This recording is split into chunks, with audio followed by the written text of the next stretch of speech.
The Wimbledon final. Oh, exciting. No. No? No. Tennis. What's the matter with tennis? Well, I'll be dead honest with you. I used to play the third most boring sport known to man. Cricket, only trumped by tennis and Formula 1. Do you not like cricket?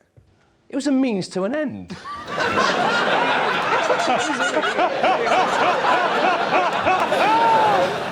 I thought it was an incredible thing. A British man won for the first time in 77 years. And he hasn't won it since, Jimmy. Let's not let him off. This country hasn't had a Wimbledon winner for nearly 6 months now, and I've had enough. The sad thing, it's a boring name, Andy Murray, as well, isn't it? If his name was, like, Dick Gobbler or something, then... At least now in 50 years, when Sue Barker goes, and of course Britain hasn't had a Wimbledon men's champion since Dick Gobbler.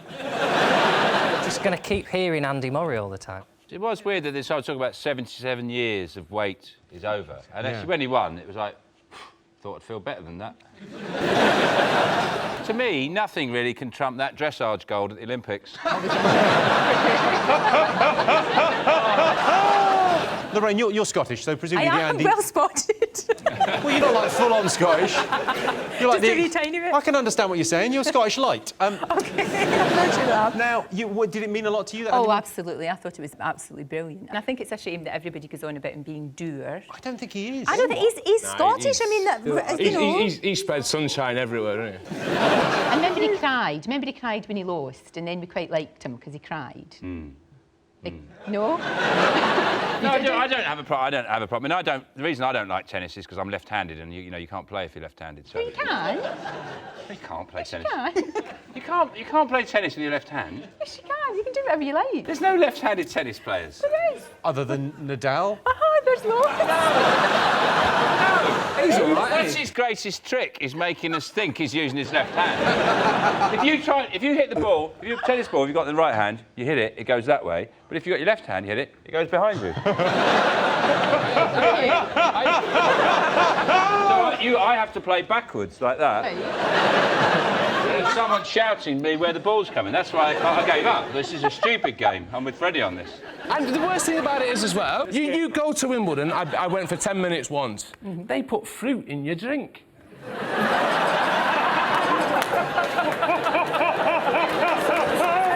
Your drink. Did you, like, order a pint of John Smith's, and then when you weren't looking, they were shoving strawberries? But you're a tennis fan, aren't you, Jimmy? You like your tennis. I love it. I think it's incredible. Why is tennis incredible? It's like cricket, but instead of him hitting it and it going 50 yards away... I'm not protecting cricket here. I know it's boring. Do you like it? I've got no... There's no two ways about it. Given that the exciting bit of cricket is when he hits it, imagine if the guy at the other end hit it straight back.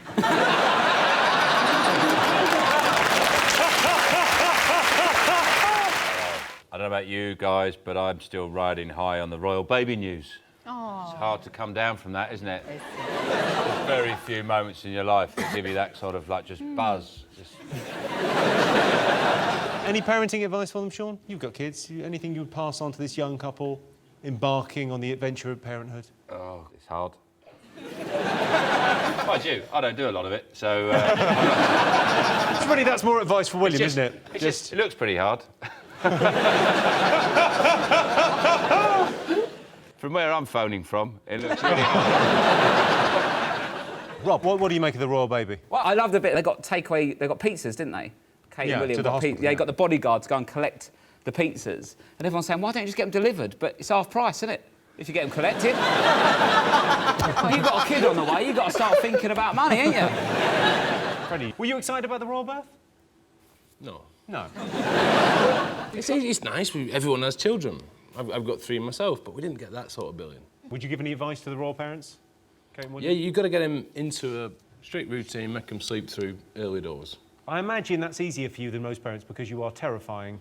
So if you say to a baby, go to sleep, it'll go, all right. To be fair, compared to a baby, everyone's quite terrifying. Like, compared to a baby, I'm quite intimidating. No, not you. Okay, not a good example to pick.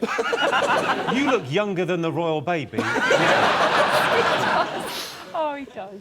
But he's so cute. No, I know, but you're cute. Look at that wee face. You're so cute. You know what? When you're 90, you'll still look like that. You'd be glad. I didn't come on here to be flirted with by Lorraine. Do you know the last time I met Lorraine? I've only met Lorraine once, and I want to kind of clear this up because you had a very similar approach of kind of flirt patronisation. And then, just before I left, I was getting in the taxi from this show, and as the door was closing, you said, if I was 20 years younger, and the door closed. And I've got no idea how that sentence ended. You'd be an embryo. Edward Snowden, who kind of spread a load of secrets about the USA and then went on the run. And then no country would take him. And there was a point where, like, every country was going, Ecuador was saying no and Russia was saying no, and you're thinking, he's going to have to go through clearing. He's going to end up extradited to Nottingham-Trent. That's how this is. They described him as the world's most fuckable nerd. Which is disastrous for John, who's been knocked off twice. My favourite quote of his was, I don't want to live in a world where everything I say is recorded, which he said in a recorded interview with the Guardian newspaper. Apparently his girlfriend's a ballerina and a pole dancer. No one is ever a ballerina and a pole dancer. It's like when you say I'm an actor and I work in a call centre as well. I'm so busy. What do you make of Edward Snowden, Sean? I think what's interesting about him is his name, Edward Snowden. He doesn't sound like a spy. Weirdly, he sounds like a newsreader, which he sort of is, but nobody wants him to be. You've lost me on this one. I thought we were talking about a mountain in Wales. There's a man called Edward Snowden and he's leaked 58,000 documents detailing how the US government spies on other secret agencies around the world. You don't play tennis, does he? He's not involved in sport in any way, so... He's all right then. Do you like any sport? Not really. Are you Freddie Flintoff? Freddie looks a bit like if me and Josh combined forces and turned into an actual grown-up man. He might look like Freddie. Yeah. Tennis player. OK, cricket. Here's your question. Most people prefer playing sport to watching it on TV, true or false? What do you think? I never liked playing sport because I was very unsporting. Really? I'm not very good at sport. When we did the cross-country, by the time I finished, they'd packed away the finish line. So essentially, I'm still running that race to this day. Playing sport, to me, is like, would you put something in the bin or would you throw it from the other side of the room? And in that sense, but I will still, if we've got an hour spare, I'll stand in front of my living room wall with a tennis ball and I'll bounce it against the wall like I'm a goalkeeper that's been lobbed. And I have to run back and just tip it over the couch. And I'll happily do that for an hour. I've done that. You should probably buy a telly, mate. Have you ever saved money? Yeah, shop at Giacomo. Giacomo, for those of you that don't know, is a clothing brand for giants. Do you do clothes for regular-sized people? Well, it depends how you look at it. I am classed as a medium within Giacomo. You're a medium? And it goes up to Who are five. they making clothes for? John, Freddie, could you just stand up just so we get an idea of, for a second? Let's make me look like a dick again. No, I don't think you're... Freddie, if you could just stand up. Up you get, wee man. John is a reasonable... Now... I reckon the phone and toilet...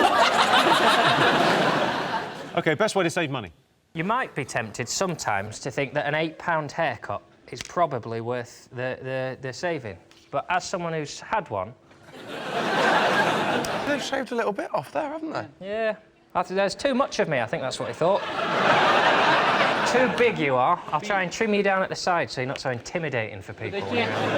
You did get in that £8 a free pom-pom on the top.